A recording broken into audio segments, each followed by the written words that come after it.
In today's video, we're going to explore 7 chilling horror stories that took place in a setting that is scary enough on its own. A rainy camping day. All these stories are based on true accounts, full of mystery and tension, perfect for those who love a good suspense. So get ready to feel that chill run down your spine. And before we start, make sure you subscribe to the channel so you don't miss any of this content. Let's go. 1. The Whisper of Rain. The night was cold and wet when John, Emily, Sarah and Michael parked the car on a small dirt road outside Inverness, Scotland. The city, known for its stunning landscapes and ancient legends, seemed the perfect setting for an adventure. The group had been planning this trip for weeks. A night's camping in a secluded clearing, away from the noise of the city. However, the weather forecast was not encouraging. Heavy rain warnings had been issued, but none of them seemed to care. "It's just water," said John with a confident smile as he unloaded the backpacks from the trunk. "Besides, who's afraid of a bit of rain?" Emily, however, was not so comfortable. Ever since they had entered the forest, she had felt something strange in the air, an uncomfortable sensation that she couldn't explain. The trees seemed taller and denser than usual, and the silence was oppressive. Only the occasional sound of the wind rustling the leaves broke the stillness. "Are you all right?" asked Sarah, noticing the worried expression on Emily's face. "Yes, I think so," replied Emily with a forced smile. "I'm just tired." They walked for about half an hour until they found the clearing John had mentioned. It was an open space surrounded by towering trees, with a partial view of a dark, calm lake. The place seemed perfect at first glance. They quickly set up their tents and lit a makeshift fire before the first drops of rain began to fall. As the night progressed, the group gathered around the campfire to chat and share spooky stories, a tradition on their camping trips. Michael told of a local legend he had heard in a pub in town. The story of a creature called the Watcher, a tall, thin being who supposedly inhabited the forests of the region. He was said to appear during storms and lure his victims with whispers. "Oh, please," said Sarah, laughing, "that's just to scare tourists." "Maybe," Michael replied with an enigmatic smile, "but you know how these legends are. They always have a grain of truth." The conversation continued until the rain began to fall harder, forcing them to put out the fire and retreat to their tents. The sound of the drops hitting the fabric of the tents was comforting at first, almost hypnotic, but around midnight, Emily woke up with a start.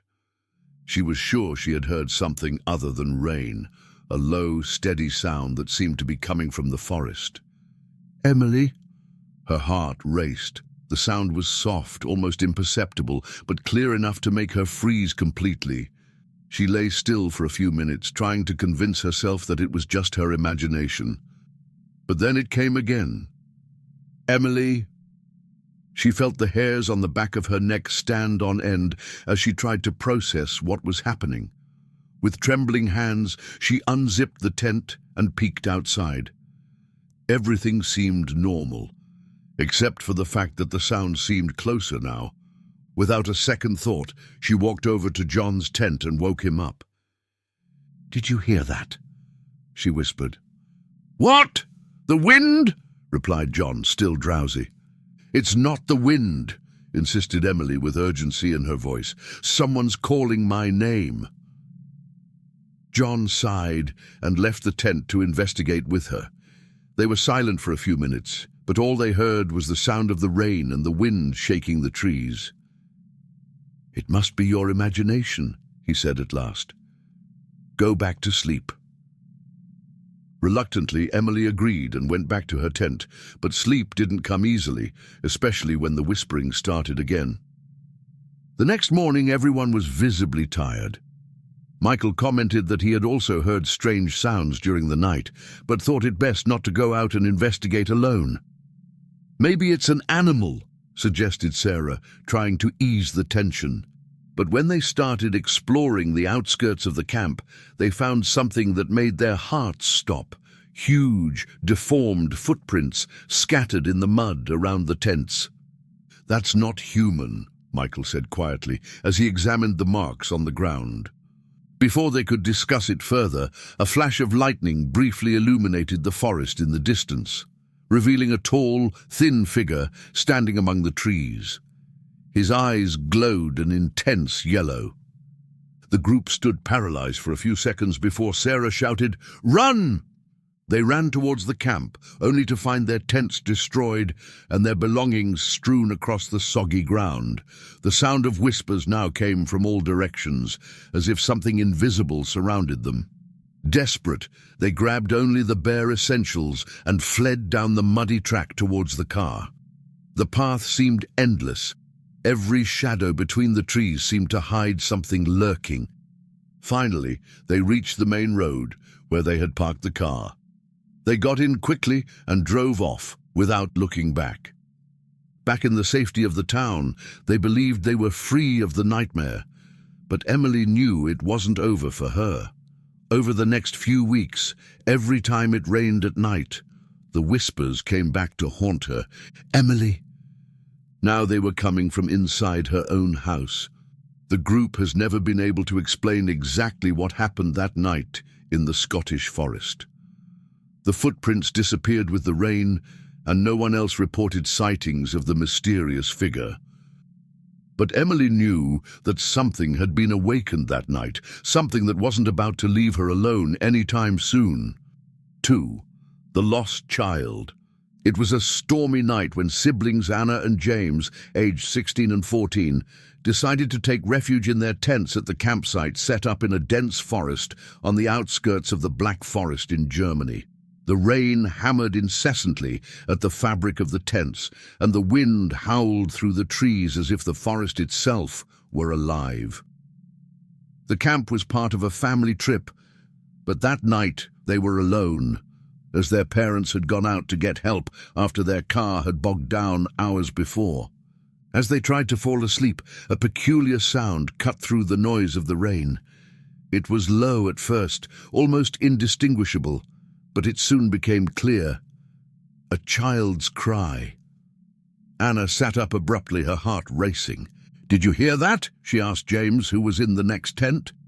"Was there thunder?" he replied groggily. It's a cry. It sounds like a child." James was silent for a few seconds before he heard it too. The sound came from the dark forest beyond the reach of the lanterns they had left outside. Reluctantly, the two of them came out of their tents and looked at each other in the dim light of their flashlights. "This doesn't make sense," said James. "There shouldn't be anyone here apart from us." "But what if someone is lost? We can't ignore it," insisted Anna. Against common sense, the two of them followed the sound. The forest seemed more enclosed than before, with low branches and protruding roots making every step difficult. The cry guided them like a beacon, but something was wrong. It never seemed to get any closer or further away, just constant. Finally, they reached a small clearing where they found a boy sitting on the muddy ground. He looked about 6 years old, was wearing simple clothes, and was completely soaked. His eyes reflected the light of the lanterns in a strange way, like the eyes of an animal at night. "Hey, are you all right?" asked Anna carefully.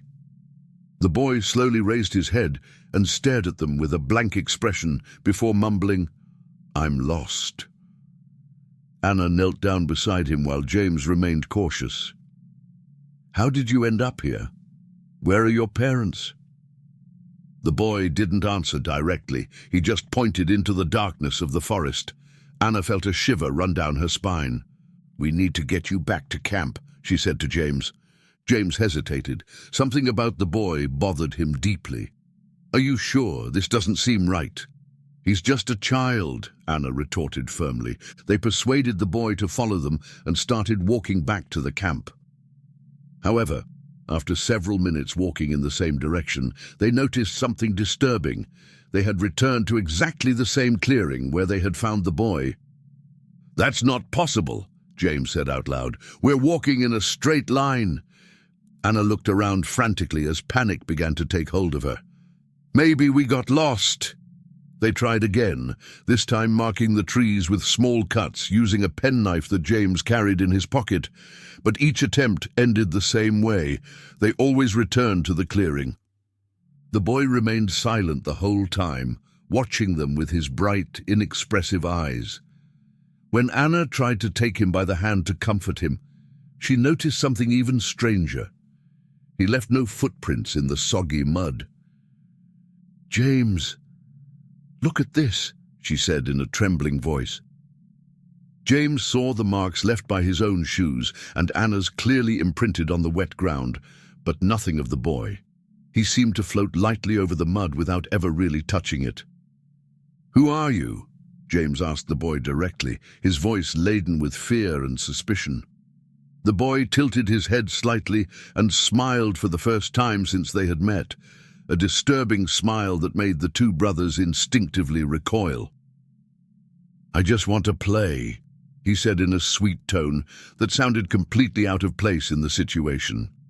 Anna began to tremble uncontrollably as she held on tightly to James's arm. "We need to get out of here now." They ran through the forest without looking back, ignoring the branches that scratched their faces and arms.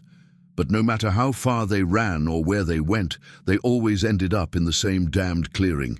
Despair began to take hold of them when they realized they were stuck in an inexplicable loop. The rain seemed to get heavier, making it difficult even to see ahead. "This is impossible!" shouted James as he kicked a stone in frustration. Anna fell to her knees on the muddy ground as tears mixed with the rain on her face. "What's happening? Why is this happening to us?"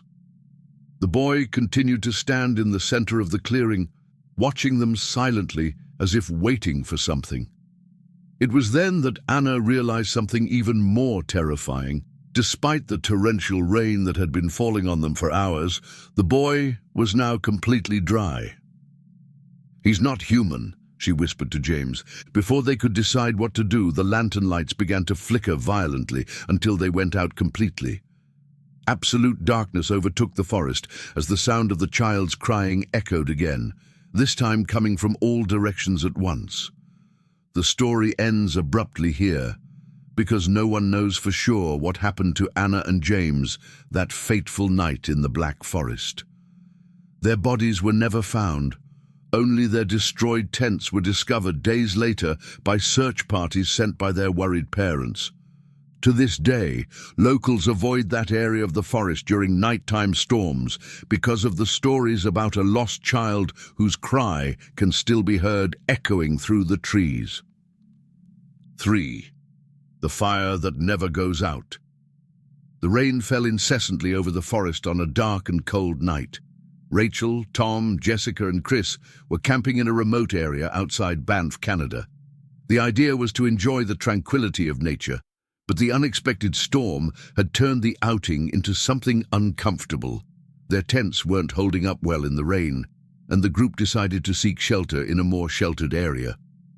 As they walked along the muddy trail, illuminated only by the lanterns that flickered under the downpour, Rachel suddenly stopped. "Do you see that?" she asked, pointing to an orange glow between the trees. "Is that a bonfire?" asked Tom, frowning. "But how? It's raining a lot." Curious and suspicious, the four decided to go closer. When they reached the spot, they were perplexed.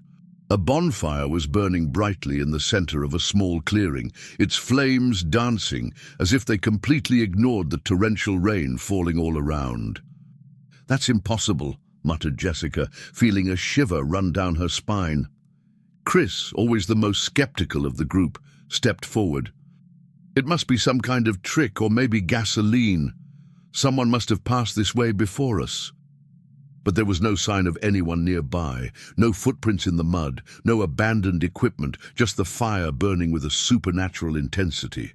The air around it seemed hotter than it should have been, and a faint smell of burning mingled with the damp scent of the forest. "I don't like this," said Rachel, taking a step back. "Let's go." Before they could move away, a low sound began to emerge from the flames. It was almost imperceptible at first, but it soon became clear. Whispering voices were coming from the fire. "Do you hear that?" asked Jessica in a trembling voice. The voices seemed to be speaking in an unknown language, but there was something about them that made the hairs on the back of everyone's neck stand on end.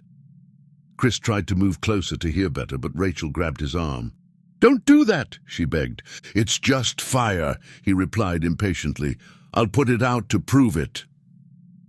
Chris picked up a wet branch from the ground and tried to push the embers to spread them and put out the fire. The moment he touched the flames, he fell to his knees with an agonized cry. His eyes were wide, as if he was seeing something horrible. "Chris, what's wrong?" shouted Tom as he ran over to him. Chris was motionless, shaking violently as tears streamed down his pale face. When he finally managed to speak, his voice was just a whisper. They're in there. People. Burnt. Asking for help." The others looked at the fire and noticed something they hadn't noticed before. Human forms seemed to appear briefly among the flames before disappearing again. They were faces contorted in agony, hands outstretched as if trying to escape. Rachel pulled Chris away, while Tom and Jessica stared in horror at the fire that seemed to grow even more intense. "We need to get out of here now," shouted Rachel. They ran through the forest without looking back, but something was wrong. It didn't matter where they went or how far they ran, they always ended up back in the same clearing with the fire burning in the center. "This can't be happening," Jessica said through sobs. "We're stuck." Tom tried to use the GPS on his cell phone to find a way out, but the device seemed to be stuck on a static screen. Even their flashlights began to flicker as if they were being drained by some invisible force. The voices of the flames became louder and clearer now. They called out their names, first softly, then in almost desperate tones. "You need to give something," said Chris suddenly, his voice strangely calm. "What?" asked Rachel in confusion. "I heard in the visions they want something important. A sacrifice." The others looked at him in disbelief. "That's crazy," said Tom. "We're not sacrificing anything." But the voices continued to insist, getting louder and more penetrating. The sensation of heat increased to the point where it was almost unbearable, even in the constant rain. Rachel finally took courage and shouted into the flames, "What do you want?" The voices ceased for a moment before replying in unison, "Something precious, something irreplaceable." The group was completely silent as they tried to process the meaning of these words. Chris was the first to act. He took out of his pocket an antique locket that belonged to his deceased grandmother, the most emotionally valuable object he owned, and threw it into the flames. The voices died down instantly, and for a moment everything was quiet. But then the flames grew violently before disappearing completely in the blink of an eye. The clearing was dark again, only the sound of rain remained. "What just happened?" asked Jessica in a trembling voice. No one answered. They ran back to the camp without looking back this time, and this time they managed to escape the cursed forest. Even after returning to the safety of the town, none of them could forget that terrible night. Chris was never the same again. He claimed to hear whispers every time he was near any kind of fire. And the others? They knew they had left something behind in that forest, something that might never really be erased. 4. The Invisible Hut. It was a dark and stormy night when Laura, David, and Megan, 3 friends on a camping trip in the mountains of Karelia, Russia, were surprised by a violent storm. The wind cut like razors and the rain fell in torrents, making it impossible to stay outdoors. Their flashlights flickered as they struggled to find shelter in the dense, unfamiliar forest. "We need to find somewhere to shelter," said Laura, trying to stay calm as she held her coat against the wind. "We can't stay here," replied David, pointing at the heavy sky. "Let's keep moving. There must be something." After almost an hour wandering through the soggy forest, Megan stopped abruptly. "There!" she exclaimed, pointing to what looked like a hut hidden among the trees. The structure was small and old, with worn wooden planks and a sloping roof covered in moss. It was almost imperceptible in the heavy rain. "How come we didn't see this before?" asked Laura, frowning. "It doesn't matter," said David. "Let's get inside before we get completely soaked." They ran to the hut and pushed open the wooden door, which creaked loudly as it opened. The interior was simple and seemed to have been abandoned a long time ago. There was old furniture covered in dust, an unlit fireplace, and a strong, musty smell in the air. Despite this, the place seemed safe enough to spend the night. "Finally, a bit of luck," said Megan as she took off her wet coat. David turned on his flashlight to better explore his surroundings. "It looks like no one's been here for years," he commented as he ran his fingers over a dust-covered table. Laura felt a shiver run down her spine. Something about the place felt wrong. But she didn't say anything. Perhaps it was just tiredness and discomfort from the storm. The group decided to settle there for a few hours until the rain subsided.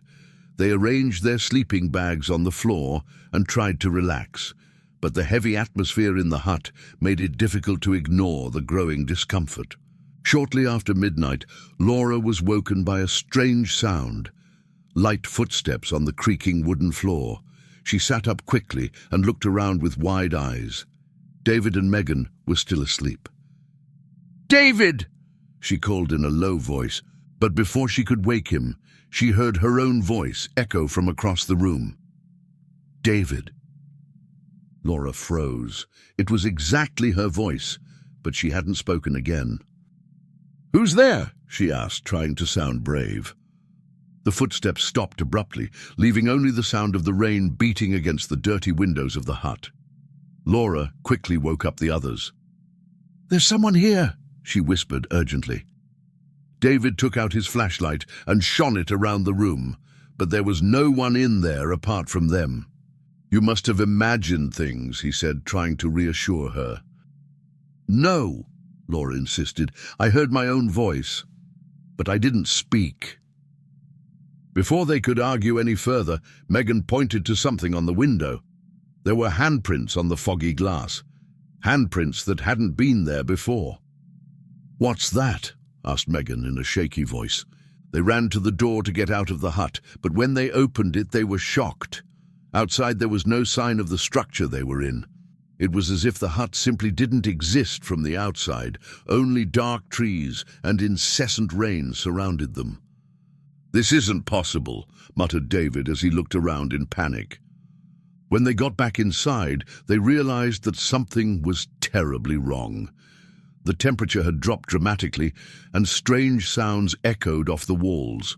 Low laughter mixed with indistinct whispers that seemed to come from everywhere at once. Suddenly, the lantern lights began to flicker violently before going out completely. In the absolute dark, they heard footsteps again, but this time it was a lot of footsteps, as if several people were walking around them. "They're imitating us," whispered Megan in panic as she heard her own laughter echoing in the darkness. Laura tried to light a match to illuminate the room, but when she did, she saw something that made her blood run cold. Human shadows were moving across the walls of the hut without any light source or real bodies to project them. "We need to get out of here now," shouted David as he tried to open the door again. But this time it was locked, as if something or someone wanted to keep them in. The voices began to increase in volume until they became deafening. They were their own voices repeating disconnected phrases mixed with screams and distorted laughter. The group huddled together in the center of the room as they desperately tried to think of a way out.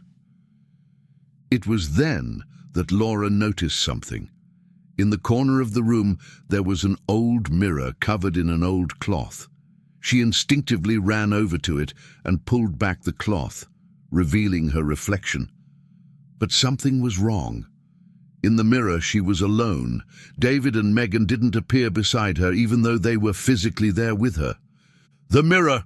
That has something to do with it," she shouted as she touched the cold surface of the glass. Suddenly, everything fell absolutely silent. The hut disappeared around them as if it had never existed. They were back in the open forest under the torrential storm, wet, scared, and confused. Without exchanging many words, the three of them ran through the forest until they found their way back to their original camp. They were never able to explain exactly what had happened that night or how they had made it out of the invisible hut alive. Even after they returned home safely, each of them kept hearing strange echoes in their homes, familiar voices calling their names in the middle of the night. 5. The Man in the Cloak.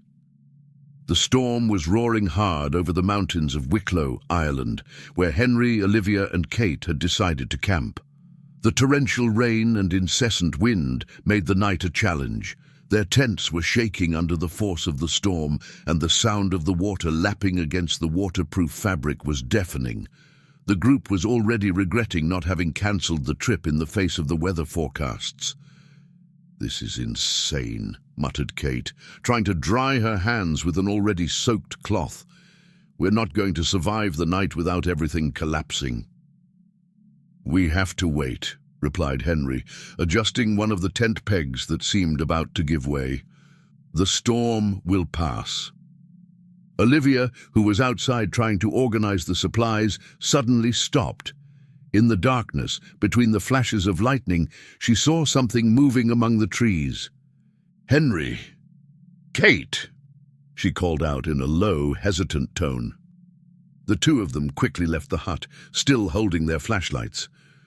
"What's wrong?" asked Kate. "There's someone over there," replied Olivia, pointing in the direction of the movement. Before they could do anything, a figure slowly emerged from the shadows. It was a tall man, dressed in a black cloak that covered his entire body and a hood that obscured his face. He walked calmly towards the camp, as if the storm around him didn't exist. "Who are you?" shouted Henry, trying to sound authoritative despite the tension evident in his voice. The man stopped a few meters away and raised his head just enough for them to see the faint gleam of his eyes under the hood. "Shelter," he said in a low, husky tone. "I need shelter." The three friends exchanged nervous glances. There was no sign of any other campers in the area, and the stranger's sudden presence was unsettling. But the rain was relentless, and kicking him out seemed cruel. "You can stay here for now," Henry finally said, "but only until the storm passes." The man didn't reply. He just walked over to a nearby tree and sat down under it. He seemed to deliberately avoid the lanterns his friends were carrying, always keeping to the shadows. "That doesn't seem right," Kate whispered to Olivia as they walked back to the hut. "I know," Olivia replied, "but what could we do? He's alone in the middle of this storm." The night progressed slowly, but neither of them could sleep. The constant sound of the rain was now accompanied by the growing discomfort caused by the presence of the mysterious man. He stood motionless under the tree, like a black statue against the grey backdrop of the forest. It was Henry who first noticed something strange. Despite the torrential rain, the man's cloak was completely dry. "That doesn't make sense," he said quietly to the other two as he watched the stranger through the tent opening. "How come he's not wet?" Olivia looked outside and felt a shiver run down her spine. "Maybe it's some kind of waterproof material," she suggested without much conviction. Kate shook her head negatively. "Even so, it should at least be damp with all that water." They decided to confront him. Armed with flashlights and wavering courage, they left the hut together and walked over to where the man was sitting. "Hey!" called Henry firmly. "Who are you? What are you doing here?" The man slowly raised his head again, but this time something changed. His eyes glowed with a supernatural intensity, an opaque yellow glow that seemed to penetrate directly into the souls of the three friends. "You shouldn't have let me in," he said in a cold, empty tone. Before they could react, the lights of the lanterns began to flicker violently before going out completely. Total darkness enveloped them, while the sound of the rain seemed to suddenly disappear, as if the world around them had been silenced. "Where did he go?" whispered Kate in panic. Suddenly, they heard footsteps around them, but there was no one visible. The footsteps were fast and heavy, as if several people were running around them in the dark. "Run!" shouted Olivia as she pulled the other two towards the hut. But when they got there, they discovered something even more terrifying. Their tents were completely destroyed, as if they had been torn apart by huge claws. "What's happening?" cried Kate, as tears began to run down her face. It was then that they saw the hooded man again, now standing in the center of the camp with his cloak billowing slightly despite the absence of wind. His form seemed less human now. He was taller, thinner, almost spectral. "You opened the door," he said in a tone that seemed to echo inside their heads. "And now it can't be closed." The lightning briefly illuminated his grotesque figure before disappearing back into total darkness. The next morning, search teams found only confused traces of where the camp should have been, but no sign of Henry, Olivia, or Kate. The only thing left behind was a black cloak hanging from a dry branch, completely dry despite the torrential rain of the night before. To this day, locals avoid camping in the area during storms because of stories about the man in the cloak, a mysterious figure who appears asking for shelter, but never brings anything but terror to those who cross his path. 6. The stopped clock. It was a cloudy, damp afternoon when Ethan, Lily and Sophia arrived in the forest of Dartmoor in the southwest of England for another camping adventure. The weather forecast predicted heavy rain during the night, but the group, used to challenges, decided to go ahead with their plans. The area was known for its desolate landscapes and stories of ancient mysteries, which only added to their excitement. While setting up camp in a muddy clearing, Sophia stumbled across something buried in the ground. "What's that?" she asked, kneeling down to dig it out. After a few minutes of effort, it turned out to be an old pocket watch, apparently made of silver but covered in dirt and moss. "This is amazing!" exclaimed Ethan, taking the watch in his hands. "It looks very old." Lily carefully wiped the surface, revealing an elegant dial with Roman numerals and ornate hands. However, when they tried to adjust the time, they noticed something strange.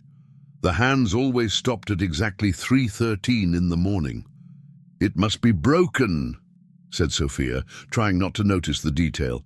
"But it's beautiful. We should keep it as a souvenir." Despite their initial fascination with the object, a strange feeling hung in the air. Ethan put the watch in his backpack and tried to forget about it while they finished setting up the tents. The rain began to fall shortly after dark, and the group took shelter inside the tents to protect themselves from the storm. At around 2:30 a.m., Ethan woke up to a peculiar sound, a soft ticking that seemed to come from inside his backpack. He frowned. He was sure his watch was broken. "Lily, Sophia, do you hear that?" he called in a low voice. The two friends woke up and listened intently. The sound was unmistakable. The clock was working again. "That doesn't make sense," said Lily as Ethan took the watch out of his backpack. The hands were now moving slowly towards 3:13. "Maybe it's some kind of old mechanism that started working again," suggested Sophia, trying to rationalize the situation. But when the hands finally reached 3:13, everything changed. The ticking stopped abruptly, and an oppressive silence overtook the forest. Even the sound of the rain seemed to disappear for a few moments. Then they heard it, whispering voices echoing among the trees around the camp. They were soft at first, but soon became louder and clearer. Indistinct words mixed with low laughter that made the hairs on the back of their necks stand on end. "Ethan, do you hear that?" asked Lily in a shaky voice. "Yes," he replied as he held the watch tightly in his hands. "That's not normal." Sophia opened the tent to look outside and saw something that made her heart soar. Shadows were moving rapidly between the trees in the distance. They weren't human shapes. They looked distorted and jagged, as if they were part of the darkness itself. "Close it now!" shouted Lily as she pulled Sophia back inside. The voices continued to echo around them, closer and closer. Ethan looked at the clock again and noticed something even more disturbing. The hands were turning backwards now, as if they were counting down to some unknown event. "There's something wrong with that watch," he said. I think it's connected to this." Lily remembered a story she had read about the forest of Dartmoor before the trip. A man called Thomas Grayson had disappeared in that area decades ago while searching for ancient artifacts. According to local reports, he carried with him a watch similar to the one they had found, an object said to be cursed. "Ethan, I think that watch belonged to Thomas Grayson," said Lily with fear in her voice. "What if he never left here because something wouldn't let him?" Before they could argue any further, shadows began to approach the camp. The voices now sounded like screams, mixed with guttural sounds impossible to describe. The group was surrounded. "We need to get rid of this," shouted Sophia, pointing at the clock. Ethan hesitated for a moment before agreeing. He ran out of the tent in the pouring rain and threw the watch into the mud far away from the camp. But as soon as he did, the voices ceased instantly, only to be replaced by a deep, ominous sound that seemed to come from the ground itself. Suddenly, a figure began to slowly emerge from the mud where the clock had been thrown. It was humanoid, but its form was grotesque and covered in a slimy black substance. Its eyes glowed an intense red as it stared straight at Ethan. The three friends ran desperately through the forest without looking back. They didn't know where they were going. They just wanted to escape that terrifying presence. When they finally reached the main road at dawn, they were exhausted and soaked. They looked back only to see the forest shrouded in a dense fog, as if trying to hide the horrors they had witnessed. They never spoke about that night again, but Ethan knew that something had been left behind in that clearing, something ancient and malevolent that should never have been disturbed. 7. The Reflectionless Lake. Night fell heavily over Epping Forest in the southeast of England.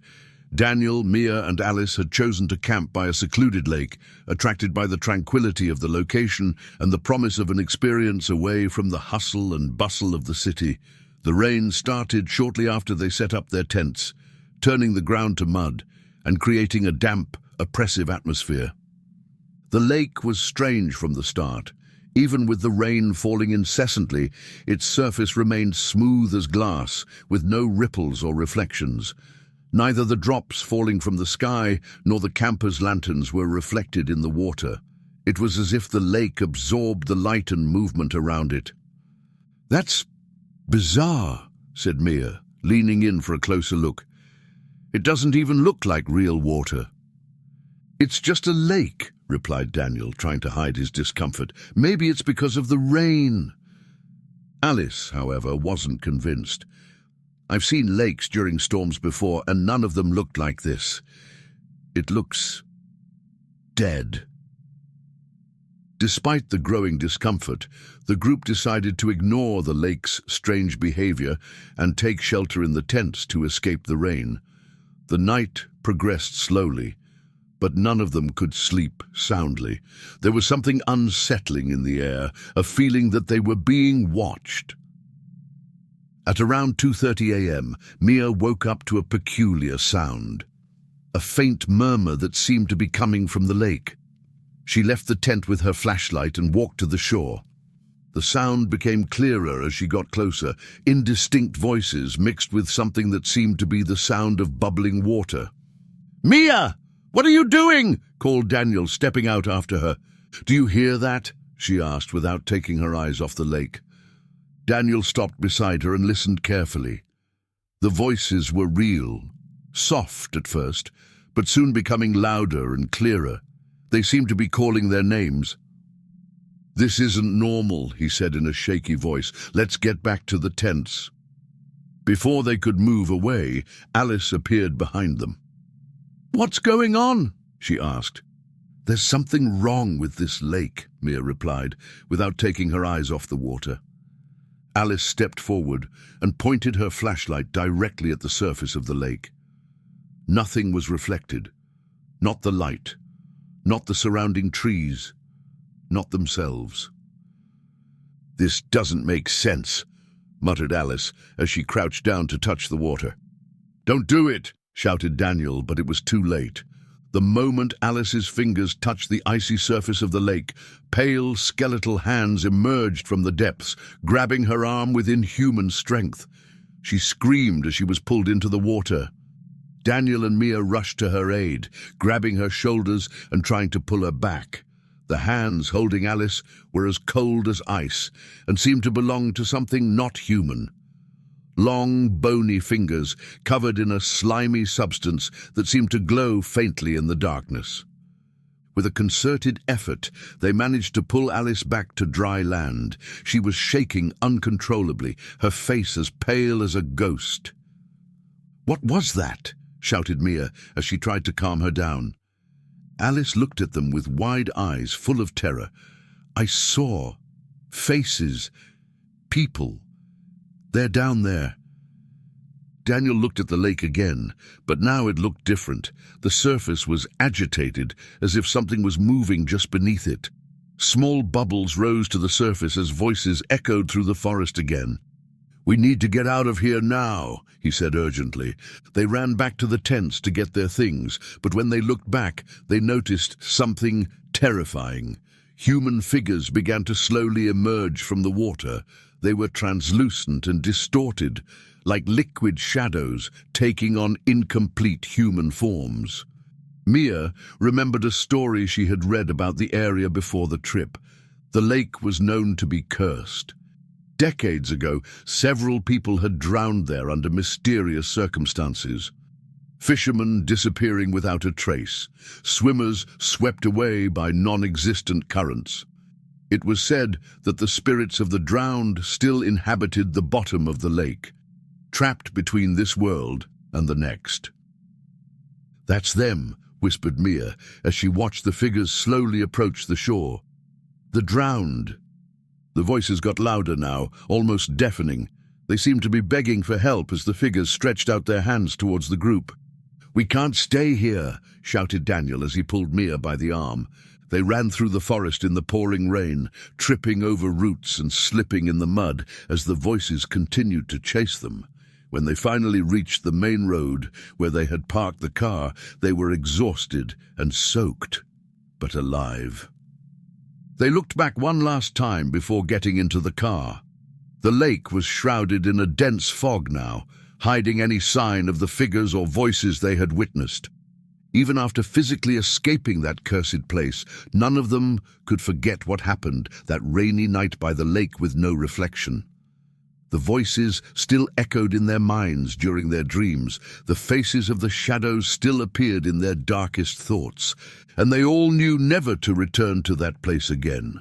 For something ancient and vengeful still inhabited those silent waters, waiting for its next unsuspecting victim.